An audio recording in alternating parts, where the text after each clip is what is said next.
नमस्कार, बहुत बहुत स्वागत है आपका राज्यसभा टेलीविजन पर। और पूरा देश आज़ादी की 69वीं सालगिरह मना रहा है। फिलहाल आप लाल किले की प्राचीर से प्रधानमंत्री का भाषण सुन रहे थे।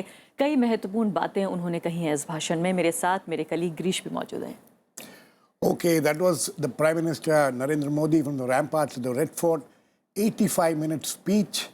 He has, covered quite a bit of subjects.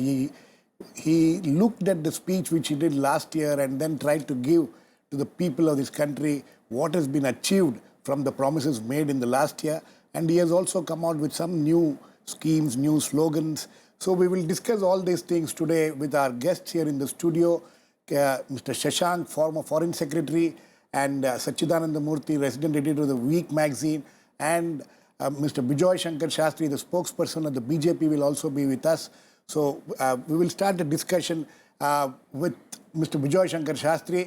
Mr. Shastri, what do you think was the most important aspect of the speech today?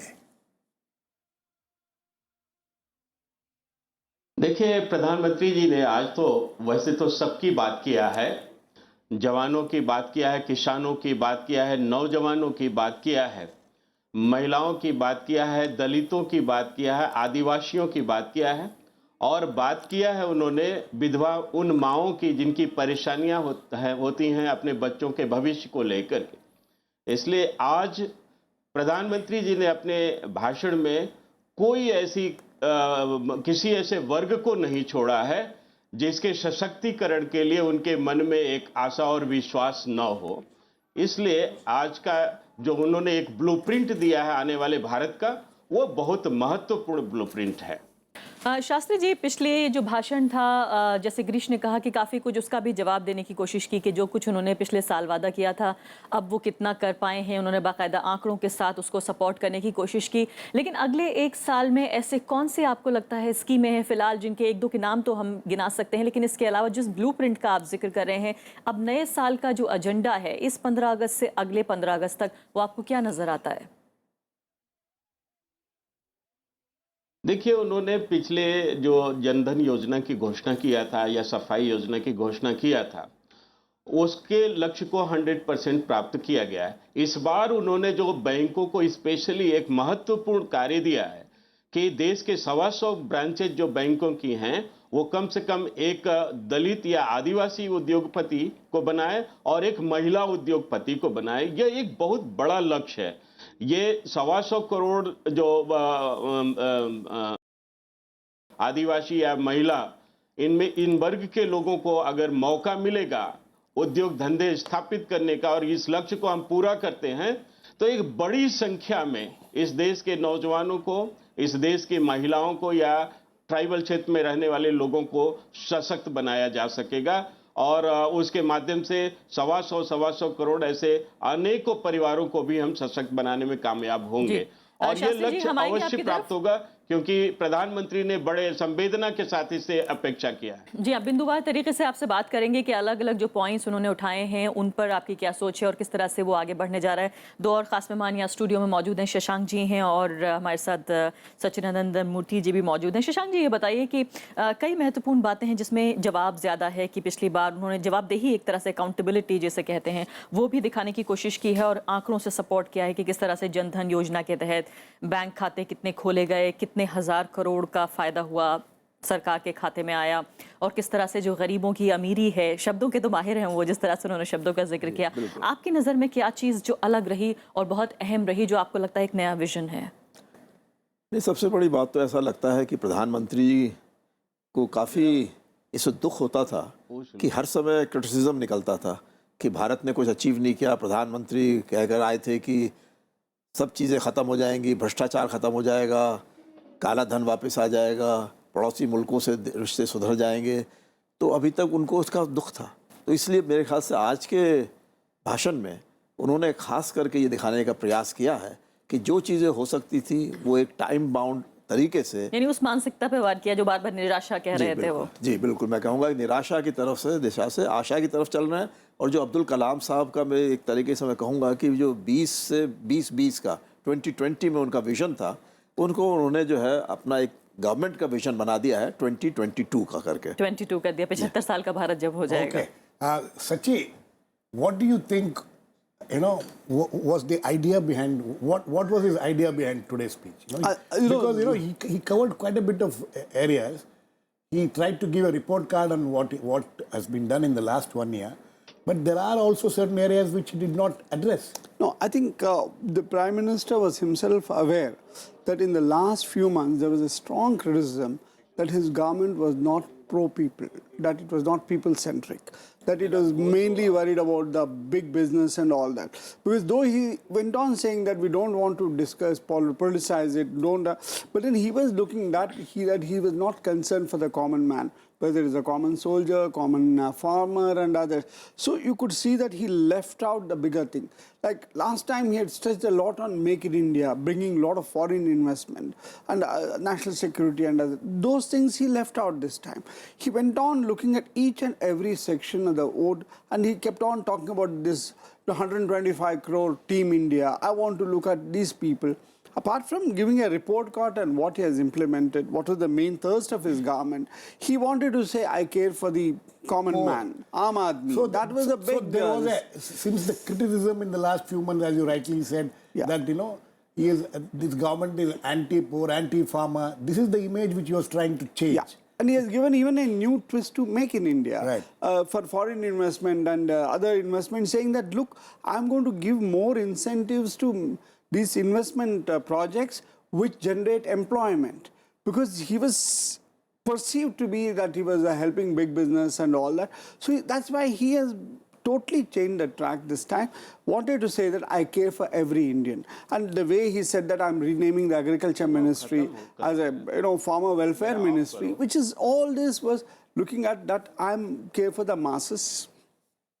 Shastri ji, बहुत महत्वपूर्ण बातें यहाँ पर मोदी जी कह रहे हैं कि जो एक मेन जो सेंटर था, जो केंद्र था स्पीच का, उम्मीद ये भी की जा रही थी और मैं वो सारे सवाल देख रही थी जो कि प्रधानमंत्री ने खुद मांगे हैं कि जो चीज़ें उठाई जानी चाहिए mygov.in पर, उन सवालों में भी भ्रष्टाचार को लेकर काफ़ी जो है वो नाराज़गी है लोगों में, लेकिन सीधे तौर पर नाम ना लेकर भी क्या उन्होंने भ्रष्टाचार के ऊपर अपना रिपोर्ट कार्ड देने की कोशिश की है, ऐसा लगता है आपको? नहीं, देखिए, उन्होंने जो भी बातें कही हैं वो बिल्कुल अपने मन की बात कही है और उन्होंने यह जरूर बताने की कोशिश की है कि भ्रष्टाचार के मामले में हमारी सरकार बिल्कुल आगे बढ़ रही है और हर क्षेत्र में जो व्यापक रूप से भ्रष्टाचार व्याप्त है उसको समाप्त करने के लिए प्रतिबद्ध है। उन्होंने अपनी दृढ़ता एक व्यक्त की है। और जहां तक रही अन्य बातों की बात हो, जैसे मेक इन इंडिया इत्यादि ऐसे जो बहुत सारे प्रोजेक्ट थे गरीबों के लिए और उनके लिए, जो जिस पर उन्होंने एक तरह से रिपोर्ट कार्ड के रूप में जरूर ये संकेत करने की कोशिश की है कि बहुत सारी ऐसी चीजें होनी चाहिए जो नहीं हो पाई हैं। जैसे उदाहरण के लिए लैंड एक्विजिशन बिल एक बहुत महत्वपूर्ण बिल था, जीएसटी बिल एक बहुत महत्वपूर्ण बिल था। अगर ये सब सारी चीजें समय से हो जाती हैं तो बहुत ज्यादा इसका प्रभाव देश पर देखा जा सकता है। जी, लेकिन शास्त्री जी, पिछली बार हमने 15 अगस्त से देखा, जो उनकी पहली स्पीच थी प्रधानमंत्री के तौर पर लाल किले की प्राचीर से, उसमें मेक इन इंडिया, अगर एक पॉइंट हम कहें जो सबसे ज्यादा लोग जो सुन पाए और जो सबसे ज्यादा जिस पर उन्होंने एम्फेसाइज किया, जोर दिया, वो मेक इन इंडिया था। इस बार ये शब्द ज्यादा उनके मुंह से नहीं निकला, ये भी नहीं हमें बताया गया कि अब तक इस पर कितनी आगे बात बढ़ पाई है। और एक बहुत महत्वपूर्ण बात जो कि हम सब सोच रहे थे कि वो कहेंगे, वो नेशनल सिक्योरिटी को लेकर है, जो राष्ट्रीय सुरक्षा का मुद्दा है, पिछले दिनों में, पिछले कई महीनों में हावी रहा है, उस पर बात नहीं हो पाई। नहीं, देखिए, हकीकत तो यह है कि एक प्रधानमंत्री 1 घंटे 1.5 घंटे के भाषण में क्या क्या चीजें बताए। इस बार उन्होंने जो भी बातें बताई ये बहुत महत्वपूर्ण बातें बताई हैं। और जहां तक पिछली बातें, पिछले साल जो बातें बताए उन्होंने कहा था उस पर उन्होंने अमल किया था और उसके संदर्भ में उन्होंने संकेत में कुछ ही बातें लेकिन उन्होंने सॉलिड रूप से रखा है। इसलिए हम ये कह सकते हैं कि यह जो एक लिमिटेड टाइम होता है उसमें आने वाले भारत के आने वाले समय के आने वाली योजनाओं के बारे में और देशवासियों की आने वाली मानसिकता के बारे में जो भी कह सकते हैं वो कहते हैं। उन्होंने इस तरह से हर एक वर्ग के बारे में अपनी बातें रख करके ये स्पष्ट कर दिया है कि देश कैसे चलेगा और देश को चलाने का तरीका क्या होगा। खासतौर से उन्होंने इस बार टीम इंडिया जैसी भावना को उन्होंने सामने रखा है। इसका मतलब साफ जाता है कि पूरे देश को वो साथ लेकर के आगे चल रहे हैं, चलेंगे और इसका सार्थक परिणाम भी वो प्राप्त जी करेंगे। शास्त्री जी, बहुत बहुत शुक्रिया आपका हमारे साथ रहने के लिए। हम जानते हैं आपको कहीं जाना है। शशांक जी, बहुत महत्वपूर्ण बात यह है कि जो चीज़ बार बार उन्होंने कही, ये तो मेरे पास अभी आंकड़ा नहीं है कि कितनी बार उन्होंने इस शब्द को कहा, लेकिन 125 करोड़ लोगों की टीम, जब वो ये ऐसा कहते हैं तो क्या एक जिसे कहते हैं एक इंस्पायर करना चाहते हैं लोगों को, एक एकता का संदेश देने की कोशिश करते हैं? क्योंकि बार बार उन्होंने ये कहा कि जातिवाद खत्म करिए, सांप्रदायिकता का जुनून खत्म करिए, अगर हमारे अंदर एकता नहीं होगी तो हम टूट जाएंगे। क्या उसको 125 करोड़ बार बार कहने की पृष्ठभूमि में देखा जाना चाहिए? नहीं, इसमें कोई शक नहीं है, चाहे इसमें कोई राजनीतिक कारण भी रहे हों पीछे, जैसे चुनाव वगैरह आते रहते हैं और आगे और आने हैं। तो जब पहले वर्ष में बोले थे तब तो उनको अपना आगे का विजन दिखाना था, 1 साल का, 5 साल का, 7 साल का। अब उनको ये भी ध्यान में रखना है कि लोगों के पास उनका जो अभी तक की एक्टिविटीज़ हुई हैं उसका लेखा जोखा मौजूद है।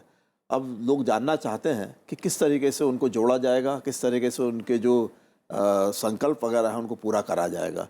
तो मेरे ख्याल से वो एक ये भी बात मान रहे हैं कि 2019 में जैसे वो कहते हैं कि महात्मा गांधी को एक स्वच्छ भारत का, जैसे उन्होंने पहले कहा था कि वो देंगे, इस बार वो दिखाना चाहते हैं कि महात्मा गांधी ने अगर पूरे भारत को जोड़ा था तो मोदी जी के टाइम पर अब उनका ये संकल्प रहेगा कि 2019 तक पूरे भारत को साथ में जोड़कर और जो स्किल डेवलपमेंट हो, चाहे मेक इन इंडिया हो, सब कैंपेन्स में पूरे तरीके से लाया जाए और 2022 तक उसको एक पूरे तरीके से डेवलप्ड इंडिया की तरफ तो एक लॉन्ग टर्म विजन के भी दे रहे हैं। और साथ ही साथ कहा जाएगा कि उनके विचारों में जो आगे चुनाव वगैरह जहाँ जहाँ आने हैं तो उसमें लोगों को सबको साथ में जोड़ के चलना है और ऐसी स्कीम बनानी है कि चाहे ट्राइबल्स हों, चाहे दलित हों, सबको जो है, विमेन हो, विडोज़ हो, सबको साथ में मिलाया जाए। Mr. Shashank, you are a former foreign secretary.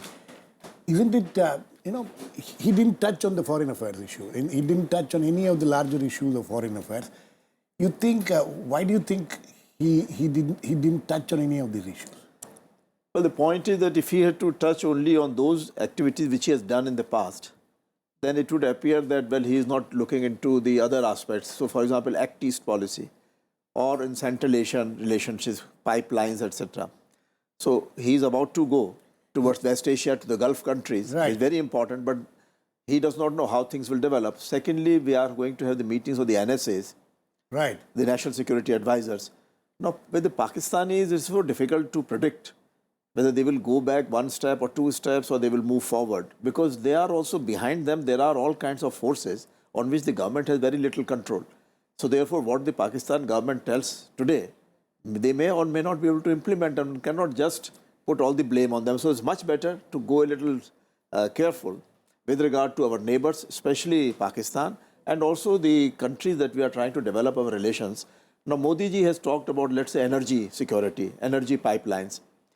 Now, that also still remains a bit uncertain whether which pipeline would become functional at the earliest, or whether we have to go towards LNG route or using our own resources. So he thought that, it's better to leave these issues aside. And Sachi,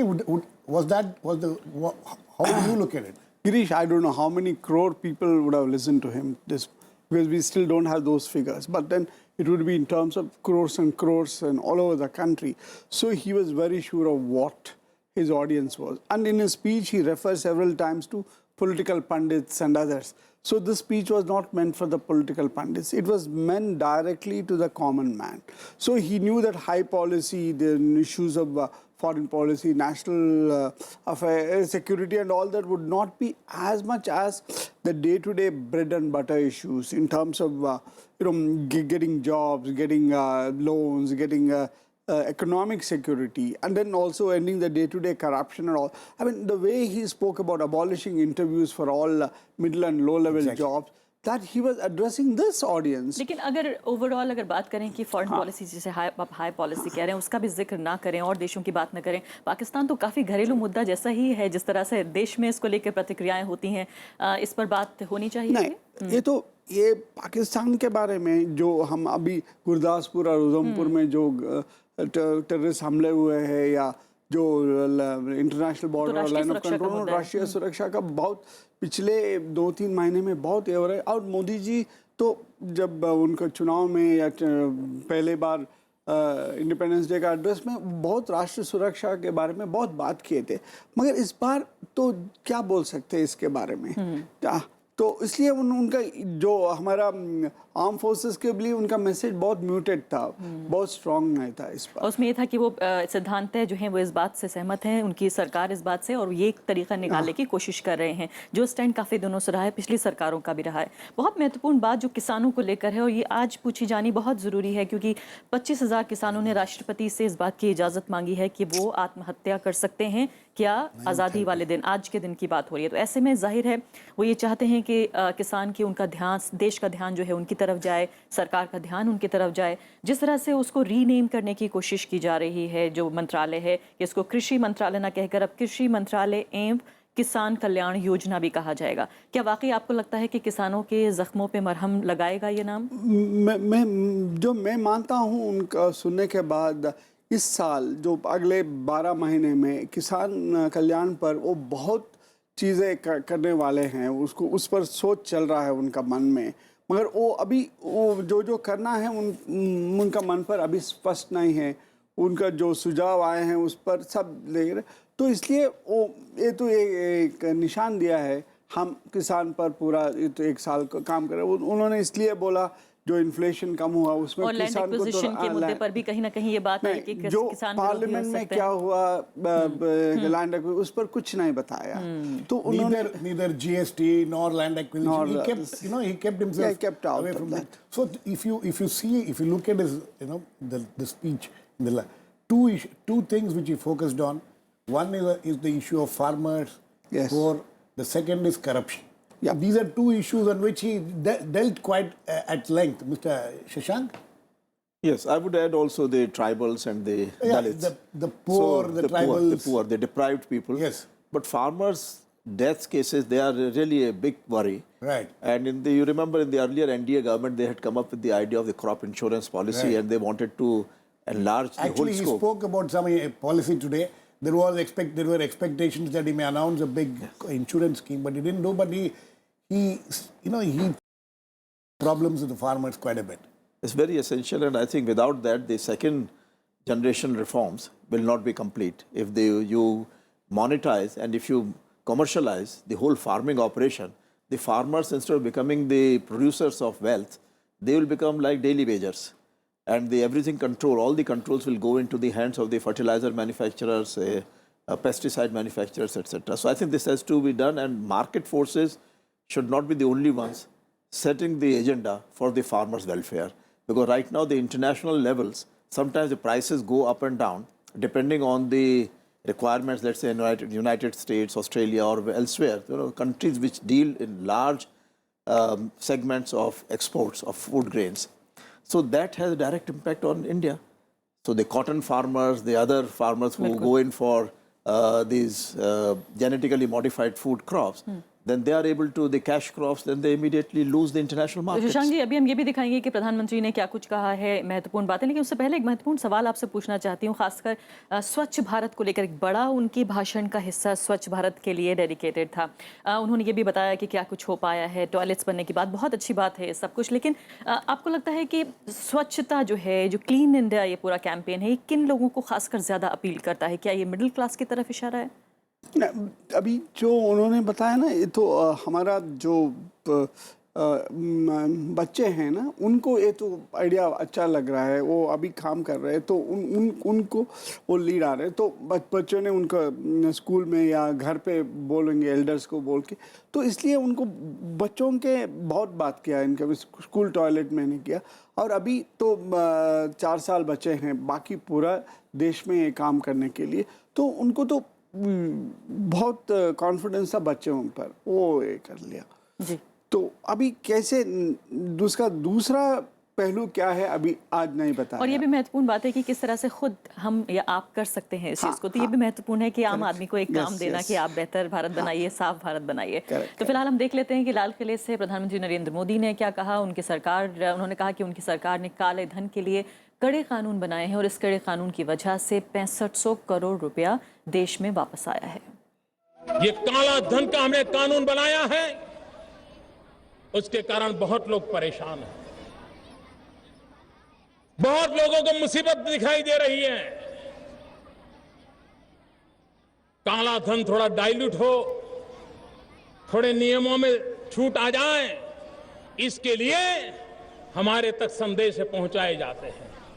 मैं team India 125 crore देशवासी, मैं आज ये कहना चाहता हूं, वो side effect की तैयारी के साथ भी काले धन के खिलाफ कठोरता से काम लेने की दिशा में हम आगे बढ़े और बढ़ेंगे।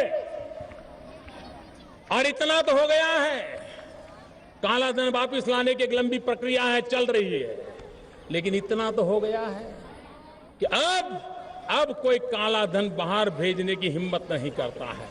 ये तो फायदा हुआ ही हुआ, कोई माने या न माने।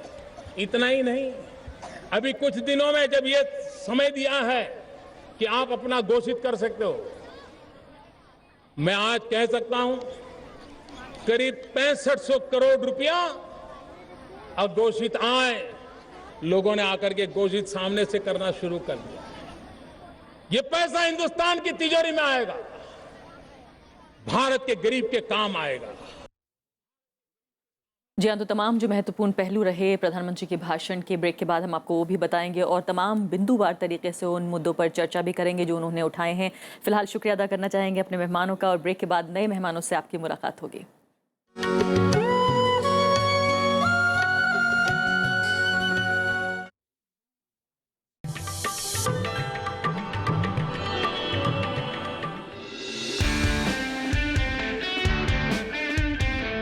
Homi J. Bhabha, multifaceted personality, scientist, visionary, chief architect of India's nuclear program. The founder of two of India's greatest research institutions, Tata Institute of Fundamental Research and Bhabha Atomic Research Centre.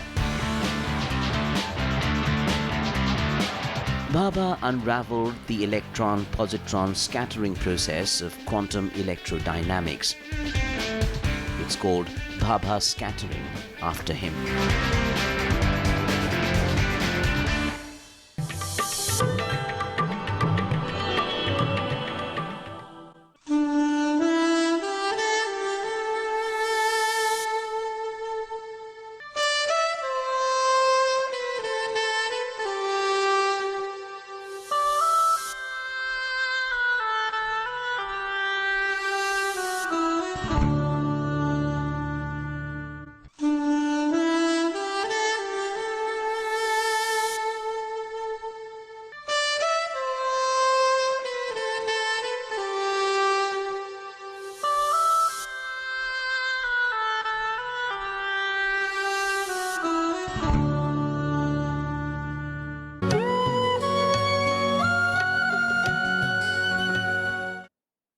जी हाँ, तो Rajya Sabha television पर आप देख रहे हैं प्रधानमंत्री ने लाल किले से जो भाषण दिया है, 1 घंटे से भी ज़्यादा उनका भाषण चला, करीब 80-85 मिनट।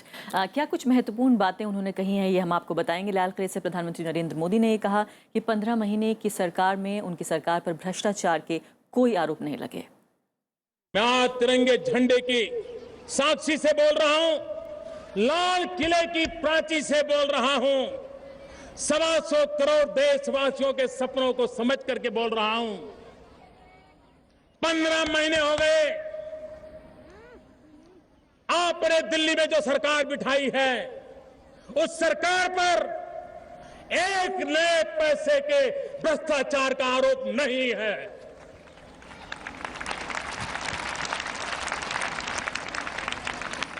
और मैं, मेरे देशवासियों, आपने मुझे जिस काम के लिए बिठाया है, इस काम को पूरा करने के लिए हर जुल्म को सहता रहूंगा, हर अवरोधों को झेलता रहूंगा, लेकिन आपके आशीर्वाद को लेकर के भ्रष्टाचार मुक्त भारत के सपने को साकार करके रहूंगा। यह आपको मैं कहने आया। और प्रधानमंत्री नरेंद्र मोदी ने यह भी कहा कि स्वच्छता अभियान से देश को काफ़ी फायदा हुआ है। पीएम ने लाल किले से अपील ये की कि सरकार के स्वच्छता अभियान से ज्यादा लोग जुड़ जाएं। ये मुद्दा 4.25 लाख टॉयलेट बनने का नहीं है, ये मुद्दा जो निराशा का माहौल है, कुछ हो नहीं सकता है, कैसे होगा, कैसे करेंगे, ये जो माहौल है, उस माहौल के सामने ये आत्मविश्वास पैदा कर सकता है। जी, और आगे आपको बताते हैं कुछ और महत्वपूर्ण पहलू इस भाषण के। प्रधानमंत्री नरेंद्र मोदी ने यह भी कहा कि सरकार की पेंशन योजना से लोगों को काफ़ी फायदा पहुंचा है। पीएम ने कहा कि आने वाले समय में लोगों को सरकार की योजनाओं से और भी ज्यादा फायदे मिलेंगे। मेरे देशवासियों, मैं आज गर्व से कहता हूं कि हमने समय सीमा में काम पूरा किया। 17 करोड़ लोगों ने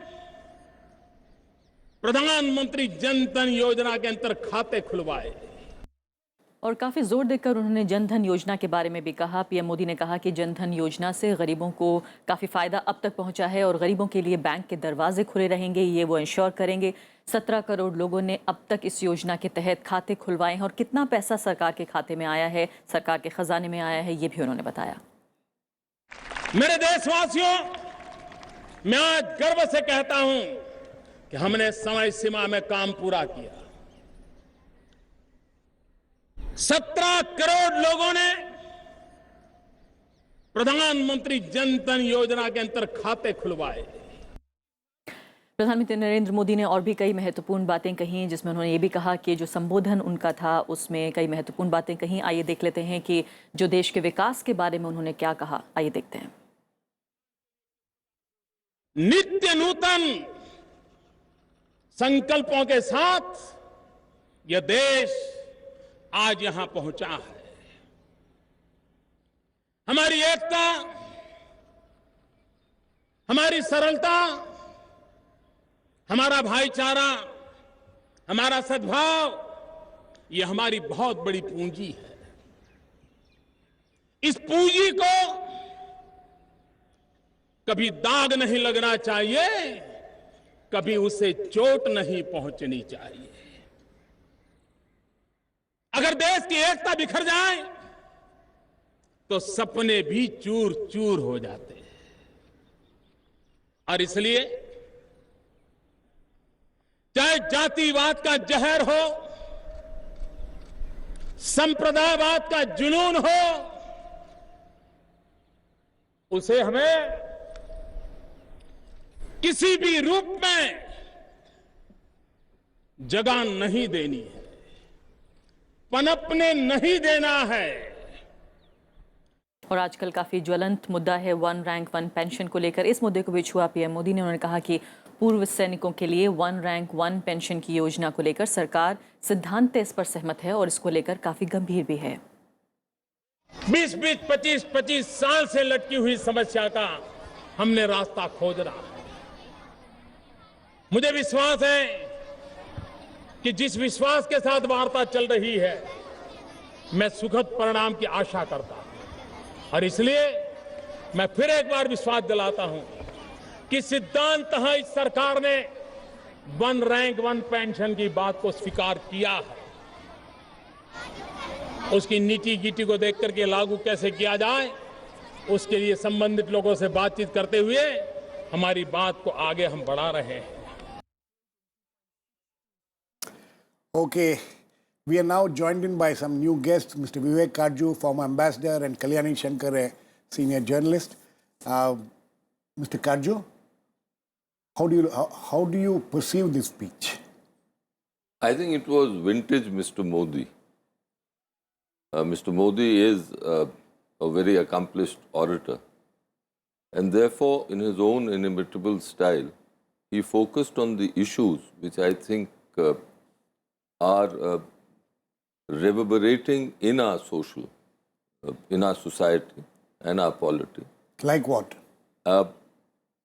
Like the accusations against him that he and his government are insensitive to the poor, the dispossessed, the marginalized.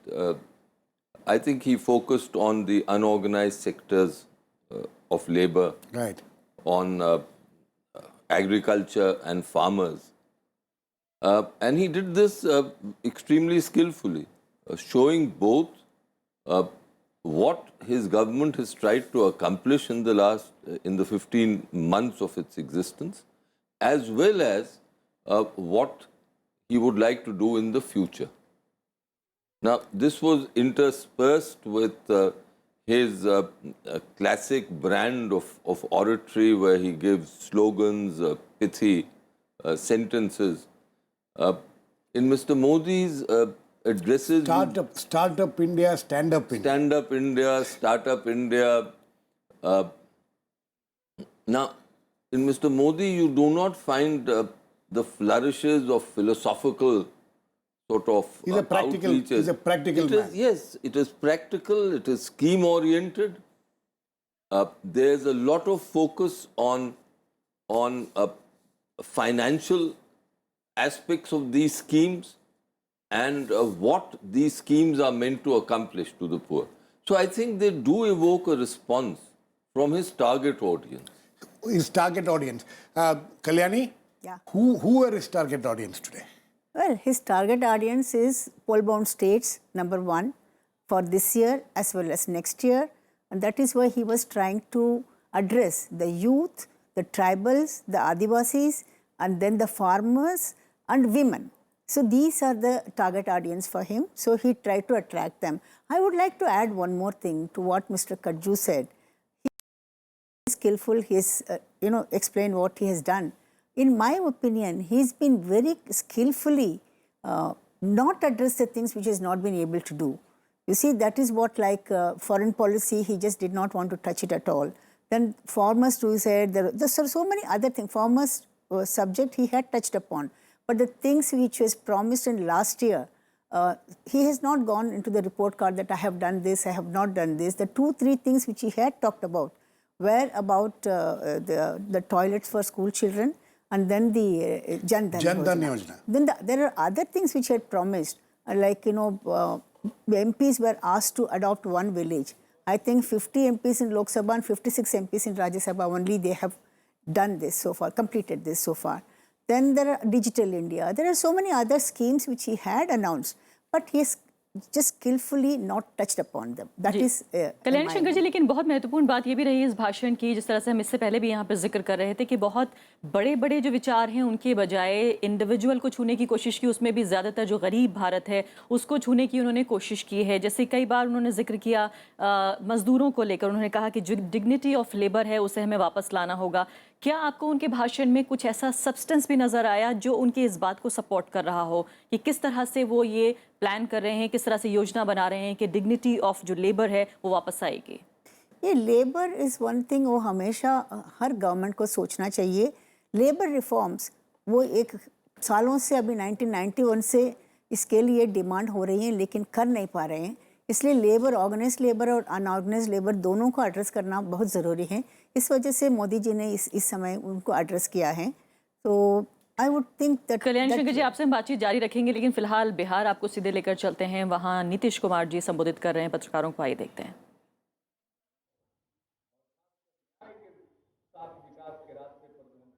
बढ़ चले हैं, आगे हम बढ़ते रहेंगे और हम पीछे मुड़कर नहीं देखेंगे, नित नई ऊंचाइयों को प्राप्त करेंगे। हमारा इतिहास गौरवशाली, ये ज्ञान की भूमि है। भगवान बुद्ध, भगवान महावीर की कर्मस्थली, भगवान बुद्ध को यही ज्ञान प्राप्त हुआ। यही वो भूमि है जिस भूभाग को आज हम बिहार के नाम से जानते हैं। यहीं पर चाणक्य ने अर्थशास्त्र की रचना की। यही चंद्रगुप्त मौर्य और सम्राट अशोक की भूमि है। अनेक महापुरुष हुए, समाज सुधारक हुए। और अगर अभी 100 साल पहले देखें तो यही वह बिहार है जहां चंपारण में बापू आए, चंपारण सत्याग्रह का नेतृत्व किया और उसके बाद जो आज़ादी की लड़ाई थी वो जन आंदोलन में परिणत हुई और हमें आज़ादी प्राप्त हुई उसके 30 वर्षों के बाद 1917 में। लगभग 99 वर्ष हो रहे हैं। 1917 का जो चंपारण सत्याग्रह है उसका 100 साल 1917 में पूरा होगा। हम बहुत धूमधाम के साथ मनाएंगे। याद करेंगे अपने पुरखों की कुर्बानी को, उनके त्याग को, उनके संघर्ष को, और आजादी की लड़ाई के जो मूल्य थे उस पर चलने का संकल्प लेंगे।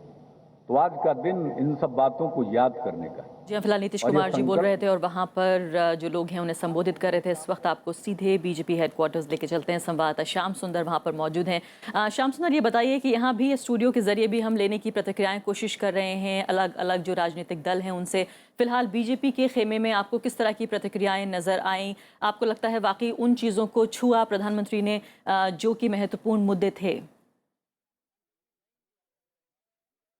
जी बिल्कुल, बीजेपी का जहां तक सवाल है, बीजेपी का ये मानना है कि प्रधानमंत्री नरेंद्र मोदी ने उन तमाम मुद्दों को, समाज के हर वर्ग को छूने की कोशिश की है और पिछले एक साल में एक दृढ़ निश्चय प्रधानमंत्री ने दिखाया है। और आज जब लाल किले के प्राचीर से वो बोल रहे थे तो उन्होंने पिछले एक साल में किस तरह से सत्ता के गलियारों से जो दलाली होती थी या ठेकेदारी होती थी, भ्रष्टाचार होता था, उसको मिटाने का काम किया है और एक अथॉरिटी के साथ वो बोल रहे थे। इसके साथ साथ एक दृढ़ निश्चय के साथ वो एलपीजी सब्सिडी की जिस तरह से उन्होंने बात की, गिव अप सब्सिडी का जो उन्होंने नारा दिया था, उस पर जिस तरह से लोगों ने रिस्पॉन्ड किया उसकी बात की। लेकिन अभी थोड़ी देर पहले जिस तरह से हम आपकी चर्चा सुन रहे थे, खासतौर पर लेबर रिफॉर्म के बारे में आप जो बात कर रहे थे कि लेबर रिफॉर्म को लेकर प्रधानमंत्री ने कहा कि कुछ ऐसे कानून हैं जो आपस में कॉन्ट्राडिक्टरी हैं, उनको ठीक करने की कोशिश की जा रही है और कोडिफिकेशन ऑफ लेबर लॉज का प्रयास सरकार ने पिछले एक साल में किया है। लेकिन यह भी बात सही है कि जब आप लेबर लॉज की बात करते हैं, मजदूरों की बात करते हैं, मजदूरों से जुड़े हुए श्रम कानूनों में सुधार की बात करते हैं, तो भारतीय मजदूर संघ जैसा संगठन जो है वो भी उसके विरोध में खड़ा हुआ है। तो उस तरह की चुनौतियां भी हैं और भारतीय जनता पार्टी का ये कहना है कि प्रधानमंत्री इन चुनौतियों को समझते हैं और वो पूरी कोशिश कर रहे हैं कि जो मजदूर संगठन हैं या जो और इस तरह के जो भारतीय जनता पार्टी के भी साथी हैं उनको कन्विंस करें। तो एक विश्वास का माहौल बनाने में प्रधानमंत्री पिछले एक साल में कामयाब रहे हैं, ये भारतीय जनता पार्टी का मानना है। जी श्याम सुंदर, हमने देखा कि जिस तरह के नारों का वो इस्तेमाल करते हैं जो जाहिर है आम लोगों को छू जाता है या कहीं कि वो बार बार जो है वो दोहराया जा सकता है, जैसे startup India, stand up India की बात की, काफ़ी जो है वो इंस्पिरेशन बहुत रहता है उनके भाषण में और इस बार भी उसकी कोई कमी नहीं देखी गई। आप बात कर रहे थे मजदूरों की, दूसरा जो उन्होंने उनके लिए एक टारगेट ऑडियंस था वो किसान भी थे। हमें मालूम है कि आज ही के दिन हालांकि बहुत दुर्भाग्यपूर्ण है लेकिन 25,000 किसानों ने राष्ट्रपति से इस बात की इजाज़त मांगी है कि क्या वो आत्महत्या कर सकते हैं। जाहिर है देश का किसान ये चाहता है कि मीडिया उनकी बात सुने, प्रधानमंत्री उनकी बात सुने, सरकार उनकी बात सुने। किसानों को लेकर जिस तरह का उनका प्लान नज़र आया आपको, कृषि मंत्रालय का नाम बदलने से लेकर उन्होंने जिस तरह से जिक्र किया यूरिया को लेकर, और आप इसमें और क्या ऐड करना चाहते हैं जो वाकई जो किसानों को ध्यान में रखकर उन्होंने कहा? देखिए, आपने बिल्कुल सही बात कही कि नरेंद्र मोदी बहुत ही कुशल वक्ता हैं और हर बार वो पूरा चुनाव प्रचार से लेकर अभी तक जब भी वो बोलते हैं कि नई ताजगी अपने भाषण में लाने का प्रयास करते हैं और नए नारे वो गढ़ते हैं। जैसे आज उन्होंने किसानों की अगर बात करें तो उन्होंने कहा पर ड्रॉप मोर क्रॉप, कि किस तरह से कम पानी में किस तरह से सिंचाई की ऐसी योजनाएं बनाई जाएं कि जिससे कि कम पानी में ज्यादा फसल उगाई जा सके। उन्होंने सेकंड ग्रीन रेवोल्यूशन की बात वो बहुत दिनों से कर रहे हैं। उन्होंने कहा कि पूर्वी भारत में बहुत ज्यादा संभावनाएं हैं और दूसरा जो ग्रीन रेवोल्यूशन है वो पूर्वी भारत में किया जा सकता है। ये बात अपनी जगह पर बिल्कुल सही है, लेकिन उसके साथ साथ चुनौतियां बहुत ज्यादा हैं, क्योंकि आप जब यूरिया की बात करते हैं, यूरिया सब्सिडी की बात करते हैं, तो एक बड़ी बहस है कि यूरिया की सब्सिडी क्या उसका फायदा किसानों को मिलता है, क्या उस मोर्चे पर प्रधानमंत्री कोई कारगर कदम उठा पाए। निश्चित तौर पर आप जब उम्मीदें जगाते हैं, अपेक्षाएं जगाते हैं, तो निश्चित तौर पर आप पर परफॉर्मेंस का दबाव, प्रदर्शन का दबाव बढ़ता है। अभी मात्र 15 महीने इस सरकार को हुए हैं। निश्चित तौर पर अभी तक जो प्रयास किए हैं उनको उस सीमित समय के परिप्रेक्ष्य में, उसी बैकग्राउंड में आपको उसका आकलन करना पड़ेगा। लेकिन ये बात सही है कि प्रधानमंत्री नरेंद्र मोदी ने आज फिर अपने अंदाज में किसानों के मुद्दों को भी उठाने का प्रयास किया और एक नया नारा देने की कोशिश की, पर ड्रॉप मोर क्रॉप्स। तो वो बात सही है कि वो अपने भाषण में एक ताजगी लाने का प्रयास करते हैं और उसमें कामयाब भी होते हैं, बहुत हद तक वो कामयाब होते हैं। लेकिन साथ साथ प्रदर्शन का दबाव भी उतना ही बढ़ता है। बिल्कुल। और श्याम, जिस तरह से कृषि मंत्रालय का नाम बदलकर न सिर्फ कृषि मंत्रालय बल्कि कृषि मंत्रालय एवं किसान कल्याण योजना, उम्मीद ये की जा सकती है कि इसमें किसान का नाम शामिल करके कहीं ना कहीं किसानों के जख्मों पे मरहम लगाने की कोशिश की गई है। और जाहिर है इस नाम के तहत योजनाएं भी जो हैं वो कल्याण के लिए सरकार लाएगी किसानों के। फिलहाल आपका बहुत बहुत शुक्रिया। तो फिलहाल यहाँ मेहमान हमारे साथ स्टूडियो में बने हुए हैं Girish. Sachi, the question is, we spoke about how he has concentrated on farmers and things, but he made one assertion. He said last 15 months there has been no corruption allegations against my government in the last 15 months. You think that, this he'll be able to sustain? Because obviously there's going to be criticism, there's going to be talk about so many things which have held up the parliament also. Yeah, see the allegation, he says very clearly. There are no allegations. He said there's no allegation of even a single naya paise being taken by my government. So even the allegation which rocked Parliament, stalled monsoon session, was of an impropriety by the Minister of External Affairs. So, but he said that in terms of cash corruption, there's nothing in my government. And he went on saying that I'm finding the systemic cure for corruption because I want to do this and I'm going to administer a very, very bitter medicine which will have a lot of side effects, but I don't care for that. Because he compared corruption to termite, which as the entire every square meter. So he was, and then he kept on saying, hame, I have done it, I have done it. It was like he didn't say my team has done it and all. His only team was the 125 crore team India. People. But otherwise, he was saying, I have done this. And he gave detailed examples because he knows that he has not yet brought in the Lokpal, he has not done other things. But he said, I have done this. And he also said that there are 1,800 cases registered by the CBI. Exactly. There is only 800. Of course, the opposition can turn around and say, oh, corruption has gone up because look at the number of cases. But he was very assertive, very positive that I'm not brooking any corruption. I'm changing the system. So he wanted to send that message that I'm honest, my government is honest. So he's continuing, Mr. Kaju, he was continuing that anti-corruption campaign which was part of their actually election campaign. And you think that was the focus? I think he was responding to all the criticism in Parliament and outside on these charges since the middle of June, when this first story broke out about the External Affairs Minister. And to my mind, he was addressing it in a dual fashion. He first spoke of corruption at the top level and he said there has been no charge against him. He was very careful in his choice of words, and what he was saying is entirely sustainable because there is no charge that any minister has made any money. That is the first thing. The second thing, he also went down to the lowest level where he said that the common man faces difficulties at his level because of corruption and that these matters too have to be addressed.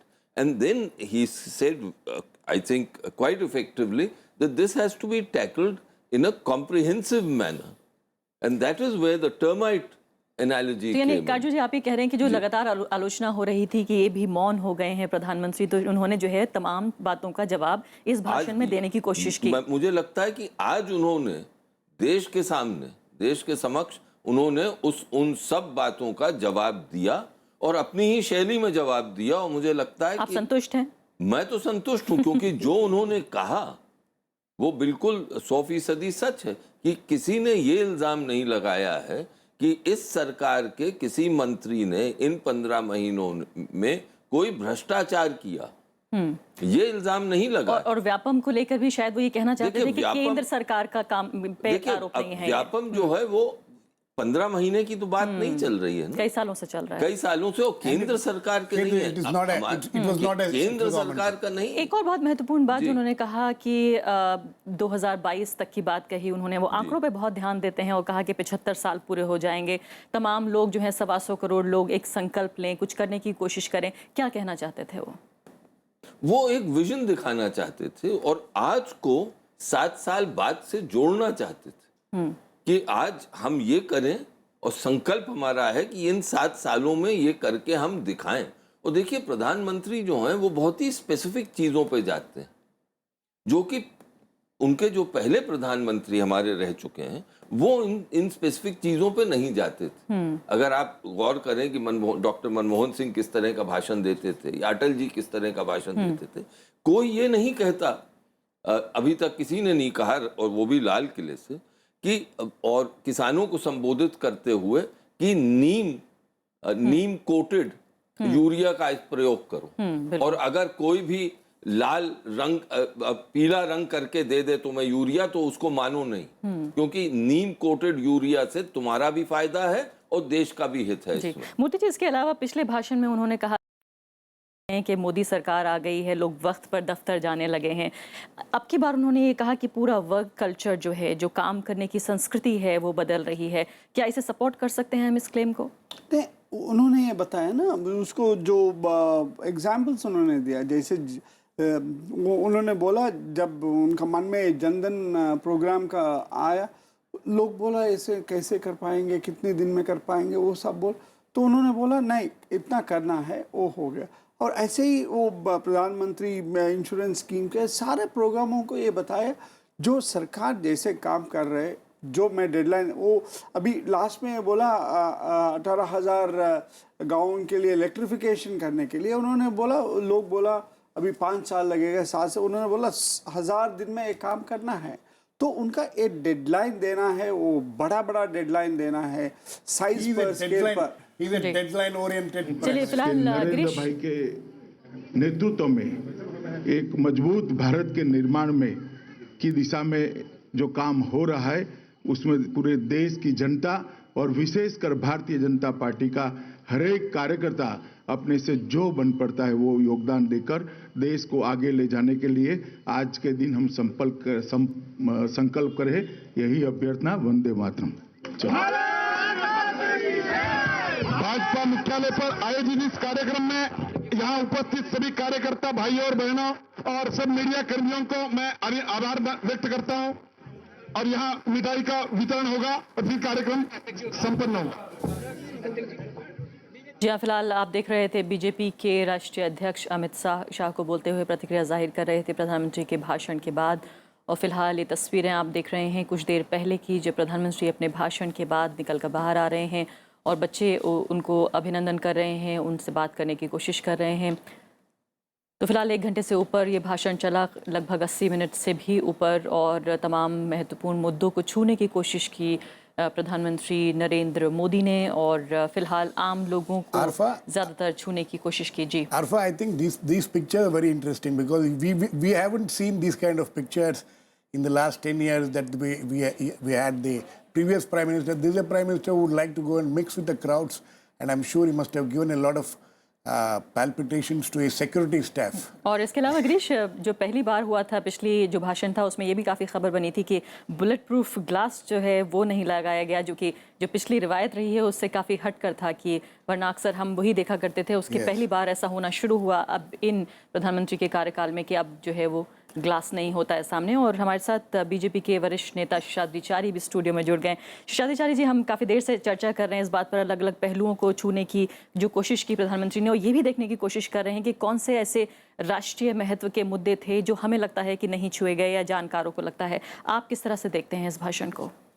नहीं, मुझे लगता है कि इस भाषण में काफ़ी emphasis है काफ़ी विषयों पर, जैसे जनधन योजना और स्वच्छ भारत का उन्होंने उल्लेख किया। देखिए, उन्होंने बहुत स्पष्ट कहा कि पिछले भाषण में मैंने स्वच्छ भारत का उल्लेख किया तो बहुत लोगों को ऐसा लगा कि ये क्या प्रधानमंत्री ऐसे विषयों पर 15 अगस्त और वो भी लाल किले से बोलते हैं, टॉयलेट्स की बात कर रहे हैं। हाँ, लेकिन देखिए इसका उल्लेख किया। आज क्या है कि एक राजनीतिक नेता, हमारी जो सिस्टम बन गई है उसमें देयर इज़ ए डिस्कनेक्ट, एक पॉलिटिकल लीडरशिप और लोगों के बीच में एक डिस्कनेक्ट है, और रहा भी है काफ़ी वर्षों से।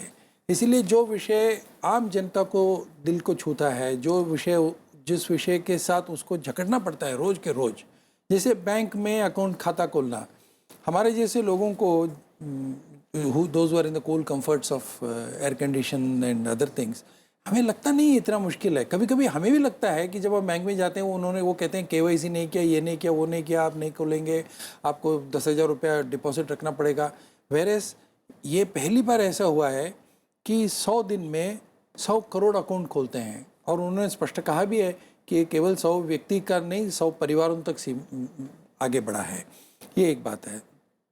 दूसरा, उन्होंने एक कैंडिड एडमिशन, हम जिसको कह सकते हैं, एक प्रधानमंत्री 15 अगस्त के भाषण में ये एडमिट करे ब्लैक मनी के बारे में। उन्होंने स्पष्ट कहा कि ब्लैक मनी एक छोटा विषय नहीं है, बहुत बड़ा विषय बहुत सालों से है।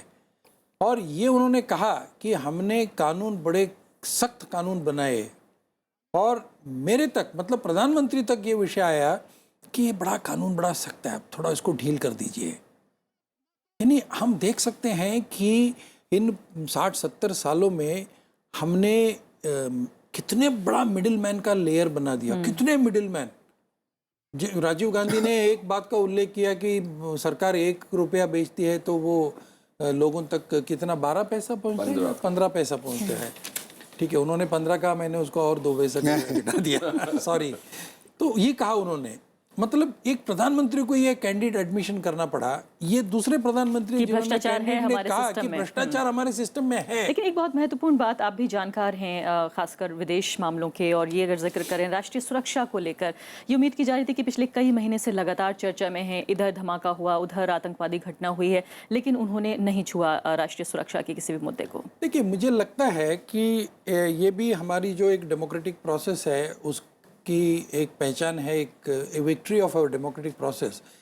कल आपने राष्ट्रपति का भाषण अगर सुना होगा तो राष्ट्रपति ने हमारी सरकार ने क्या क्या काम किया इसका उल्लेख नहीं किया। राष्ट्रपति का भाषण जो था वो एक दृष्टि से देखा जाए तो हमारी strategic and foreign policy thinking का एक रिफ्लेक्शन था। पिछले 1 साल में हमने स्ट्रैटेजिक दृष्टि से क्या क्या किए, किन बातों को क्या किया। उन्होंने स्पष्ट उल्लेख किया कि हमारे पड़ोसियों को ध्यान रखना चाहिए कि उनकी ज़मीनों का उपयोग वो भारत एंटी इंडिया एक्ट के लिए न करें, ये राष्ट्रपति ने कहा। इसलिए मुझे लगता है there is a coordination between the president and the prime minister. जो 1 साल हमने काम किया है, सरकार ने काम किया है, उसका उल्लेख प्रधानमंत्री ने किया, और जो हमारी strategic larger policy. Kalyani, would you agree with that? I was really surprised why the Prime Minister did not talk about the foreign policy, because President can say, but the actual working is done by the PMO and the Foreign Ministry. So I was a little surprised, and also he has visited about 56 countries in this 1 year. He could have at least, if not talking about Pakistan, he could have talked about the other things, how we have improved our relationship with the US, other P5 and all those things. But सोच समझ के I think probably that they have left out foreign policy. In my opinion, the whole speech is about first thing that he has adopted the whole country as his team. So that means if there is any success, the success goes to the whole India or the whole country. If there is any failure, they also take a share. And the second thing, no, one more thing. The second thing is this is a kind of, give me 5 more years or 10 more years. He's talking about 10 years. He's not talking about even 5 years. So 2019 also he's not talking about. He's talking about 2025. 2022 was the so he is looking at a long-term policy and long-term vision. Let he's me get appealing to the people. और कलाम साहब से भी 2 साल आगे वो 2020 की बात करते थे, 22 की बात हो गई। I think I want Mr. Kajju to respond to what Kalyani said about the foreign policy. Why do you think he did not? Because he had a lot of things to talk about his achievements in the last 1 year as far as foreign policy was concerned. You are right. I think most commentators have said that Mr. Modi's foreign policy has been very successful, and indeed, I personally believe, apart from Pakistan, where I have a different view, I think Mr. Modi has been remarkably successful in all his foreign policy endeavors, and in some areas, what he has done is extremely laudatory, like his forays into the Indian Ocean, where I think our interests will be secure after the endeavors he has made. Central Asia, extreme. No, it's been a remarkable record. However, perhaps this is because he feels that within the country at large, the major issues are domestic issues, issues of livelihood. And you see, this is the point that I've been trying to make. So you agree with what Kalyani had said earlier, that this was aimed at the coming elections? No, I'm not saying that. What I'm saying is it is reflective of his personality and his background. You see, he is the first Prime Minister who has come from the people. He is not a professor like Dr. Manmohan Singh. लेकिन काटजू जी, If I may just complete, you see where he has come from. He relates to the difficulties of the common man, of the common entrepreneur. So what has he said? He said, let there be 1,25,000 Dalit entrepreneurs, 1,25,000 women entrepreneurs. These are thoughts which would not normally come to a professor who is viewing the macro picture. But here is a man who goes into these nitty-gritty details. नहीं, आप ये कह रहे हैं कि micro स्तर पर बात करने की कोशिश कर रहे थे, लेकिन इसके अलावा पूर्वी भारत पे उन्होंने ज्यादा ध्यान देने की कोशिश की। और लेकिन जिस तरह से कह रही हैं कल्याणी शंकर कि कहीं ना कहीं इस पूरे भाषण में पूरा भी ना सही तो पार्ट्स में हमें इलेक्शंस नजर आए, चुनाव नजर आया। हम जानते हैं कि पूर्वी भारत में बिहार कम से कम एक ऐसा बड़ा राज्य है जो बहुत जल्दी चुनाव पर जाने वाला है। भाई आपने भी इसी वक्त नीतीश जी को दिखाया आपके चैनल ने, आपने नीतीश जी को क्यों दिखाया? तो अगर ये जयललिता को दिखाते, वहाँ कोई जयललिता को दिखाते, तो आप अगर ये आप प्रोजेक्ट करना चाहते हैं कि साहब एक, चलिए फिलहाल हम सोनिया गांधी को भी दिखा रहे हैं, माफ कीजिएगा। सोनिया गांधी को These are live visuals coming from the Congress party office where the flag hoisting is taking place. और ये आरोप भी खत्म हो जाएगा हमारे ऊपर। कांग्रेस मुख्यालय से तस्वीरें आप देख रहे हैं, सीधा प्रसारण फिलहाल। कांग्रेस की अध्यक्षा सोनिया गांधी इस वक्त तस्वीर में देखी जा सकती हैं।